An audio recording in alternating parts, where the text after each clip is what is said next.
for Linturi failed. The CS Linturi failed. Okay. Then the juice was not worth the squeeze anymore. Because we members of parliament, we voted for a ad hoc committee to be formed for the impeachment of a CS.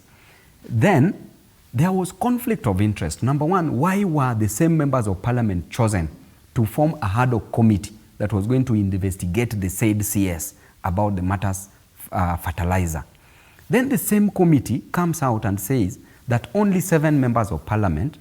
This one, for the first time, the Kenya Kwanza government and the opposition government majority voted in favor of the ad hoc committee to be formed for the impeachment.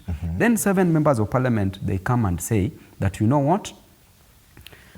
Whatever decision you made on this floor of parliament, we don't respect it. Then they said that this CS should go scot-free, that the CS was innocent. Okay. So therefore, what was the need of me pushing the other one? What was the need of me pushing it? If you know that those 7 people are still the ones who are going to rescue that CS, right? Yeah. So I leave it in the hands of the Gen Zs to deal with them. To deal with them. To occupy their minds and their hearts and their bodies and wherever they are, their offices and wherever they are. But what do you make of the transition to SHIF? Let me tell you, this is just another plot.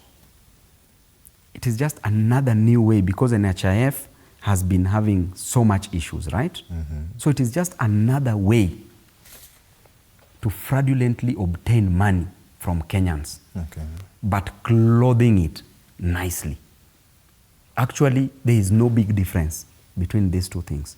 That is what I can tell you. But it is just a cloth thing that is telling you that, you know what, more money should be paid into this thing because this is a new one. This is a new one with the old characters in it, same thieves in it. So it is just fraud, misrepresentation of facts. So the more things change, the more they remain the same, is what you're saying?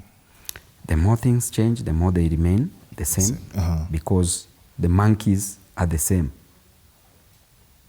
in the new or the old forest. Okay. So when you look at, your colleagues, their numbers, their information was published on social media platforms by these Gen Zs. When you listen to the circles, first of all, they are public officers, they serve Kenyans. What were some of the conversations that happened, especially in the circles of MPs like yourself, in terms of the numbers that were published online and how these Gen Zs are dealing, with these leaders that they elected? You know, Maringa, when I was doing a presidential campaign for Baba Raila Amolo Odinga, yes, in every ward that I went to, in every constituency that I went to, in every county that I went to, I left my number. Okay. I've never changed this number from the time I joined the University of Nairobi in the year 2008. To date, I've never changed my number. My number is in the public domain. I don't see any problem if our numbers are shared in public. We are public officers. How then do we want to help Kenyans if we don't want them to reach us? These are people who have challenges, who have problems that need solutions. The yoke of responsibility rests solely on my shoulders, yes, to ensure that our people get the services that they deserve. So why should I be so scared as a member of parliament that my number is in the public domain? Then why did I want this job?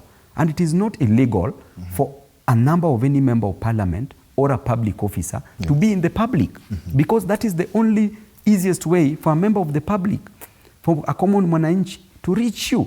So for me, it made me happy. For me, it was the best, because why do you want to run away from the people? Why is it that during campaigns, you are going to look for these people? Why is it that when these people are looking for you, now is a problem? You want to complain. So majority of, some of the members of parliament didn't have a problem with it. Okay.